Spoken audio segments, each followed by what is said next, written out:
Hello! This is my second time recording this because the first time the audio simply didn't work. So here's to hoping it's a second time lucky. I am here to discuss my new series, Foundations of Folk Horror, where I watch old folk horror films, primarily from the 70s, and assess them, do little reviews.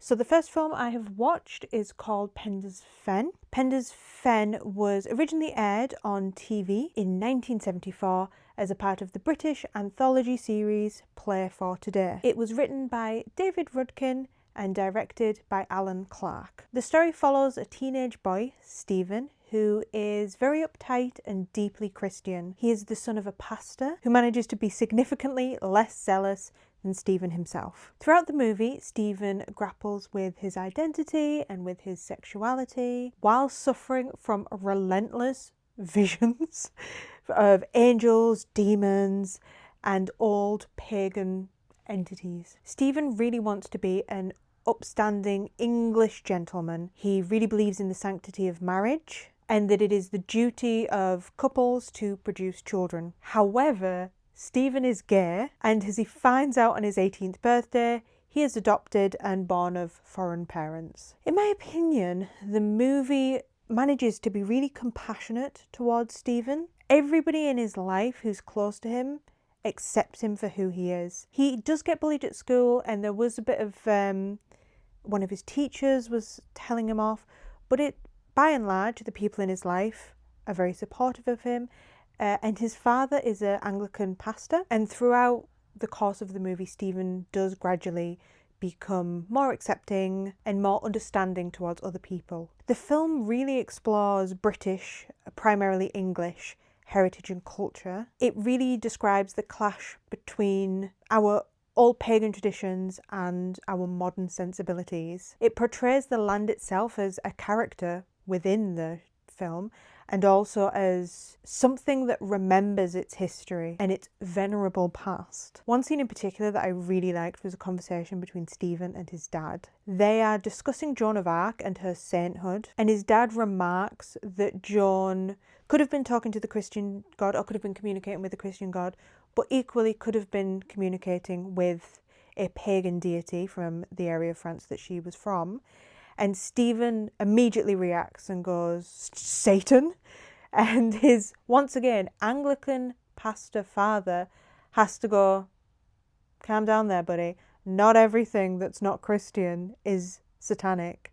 Which I think, again, this was from 1974, and we still have that conversation a lot today. And I just think it's interesting to see it from a movie from that era. The main standout part of this movie is Stephen's really weird, eerie, and frequently quite beautiful visions. It's quite cliche to describe any kind of weird visions as Lynchian, particularly considering that this movie came out 3 years prior to David Lynch's first movie, Eraserhead. But it does feel very Lynchian. I'm quite a big David Lynch fan myself, and there was points where I was trying my best to be like, don't say it's Lynchian.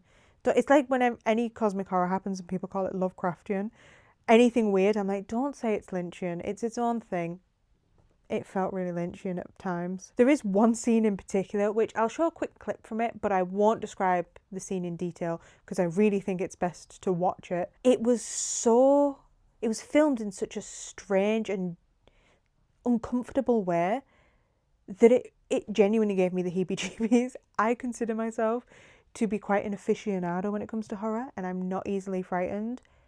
That scene and another one later on really kind of got to me, got under my skin a little bit. Some parts, particularly the sleep paralysis demon, look a bit goofy to our modern eyes. It's practical effects, and I love practical effects. But it is very clearly like a kid in a devil costume, and particularly when it's the wide shot and you can see him actually sat. When it's the close shot of the face, it's kind of scary, but when it's the wide shot, it's pretty goofy. But I can imagine people watching this for the first time in the 70s and being quite frightened of that. I know that my auntie describes films from that era and a little later that terrified the life out of her, and I watch them now and I don't find them very scary. But it's because we're so used to seeing the craft has been, I don't want to say improved upon because people use the technology of the time, but it has been altered in such a dramatic way that makes things like this lose their fear factor quite a lot. That being said, there are some moments that genuinely are very beautiful. The bit that I'm going to put as my background for the video of the angel, Stephen, and then the angel stood behind him, even though it's clearly just a woman in an angel costume painted gold, it's a beautiful, beautiful shot. And there's quite a few shots like that throughout the movie. The imagery of the landscape and the area is always very gorgeous.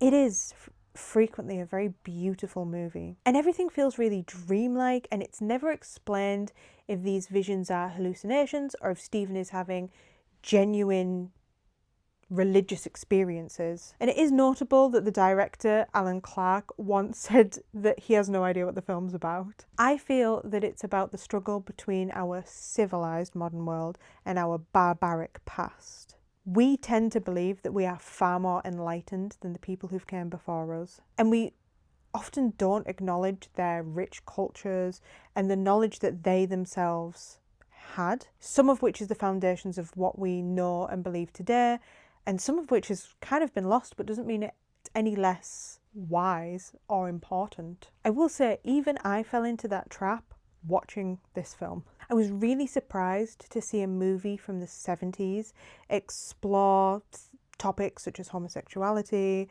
nuclear family, and paganism in such a compassionate way. I do know that by the 70s Christianity had started to loosen its grip on the British people, and we've always had a very blurred line between paganism and the Christianity that was forced on us. I mean, there's a lot of churches in the UK that have the green man as part of the etched in as part of the foundations of the building because they couldn't get us to stop believing in the green man. There's Robert Kirk, who was a preacher who documented his parishioners' very strongly held beliefs in the faith in his work Secret Commonwealth. It's something that we've always had alongside us, but I still found a film from this era, I still expected a film from this era to demonize homosexuality. And the couple that it wasn't really a subplot, but there was like a childless couple in there. I, half expected, oh, they're going to be unhappy, or oh, at the end they're going to have a miracle baby or something like that. No, they were just left to be happy by themselves. One thing I took away from this movie personally is knowledge, particularly esoteric knowledge or wisdom. It isn't always easily digestible. Despite the frequently incomprehensible visions that Stephen is assailed by, he becomes more understanding and kind and calm. He becomes more accepting of himself and others. He's learned something from his situation. And I do feel that despite its odd moments and lack of clarity, there is something to learn from Penders Fen. One side note though, there's a really funny bit where it's towards the end, and Stephen is having his last crash out, basically, and he says a few things. And one thing he says is that he's mixed race. Stephen is very clearly white. I know that, so I don't know exactly how it was back in that era, but I'm aware of people, I've heard people in my life describe themselves as being mixed race when they have parents from two different countries, despite the fact that those parents from those two different countries are white. And I don't know for certain, but I think maybe it was more prevalent back in the day for people to say that they were mixed race, meaning that they were just from two different countries. But I misunderstood this. Well, I didn't misunderstand, but I misheard, really, the scene where his parents tell him that he's adopted and tell him about his parents that were foreign. In that scene, they don't actually specify where his parents are from, but his dad is trying to comfort him by telling him about his favourite musician, who is half English, half Welsh. And I interpreted that as Stephen being half English, half Welsh. So there's this one bit where he's like, I'm mixed race. And I was like, because you're half English and half Welsh? I do know, obviously, in a modern setting, somebody could be half English, half Welsh and mixed race. But within that setting, and with Stephen very clearly being a white boy, I found it so funny. It's a really nice movie. There isn't like a definitive ending, like this is everything that happened, it's all wrapped up nice and clean. It's not a movie that gets wrapped up nice and clean, but it is a movie I think with a nice ending. He's become content with himself. The land has accepted him. King Penda, who was an ancient king of that area, has like returned, either genuinely or in Stephen's hallucinations, and he has accepted Stephen, and so Stephen has accepted himself. It's very nice. It is quite a hopeful ending, even though you know nothing about where Stephen's going. He runs off into the wilderness. We don't know what happens to him after that. But it was a nice movie. It was a lovely movie. I rated it 3 stars. I should have paid more attention to what I rated it. I'll put up on the screen what I rated it. I think I rated it 3 stars. And it was nice. It was nice. I think next I'm going to watch The Wicker Man. And I think what I'm going to do is I'm going to watch both the 1970, can't remember the exact date, one, which I have seen before, but I saw it a lot when I was a lot younger. And then I'm going to watch the Nick Cage remake, which everybody tells me is terrible. I am a Nick Cage apologist, so I'm excited to see.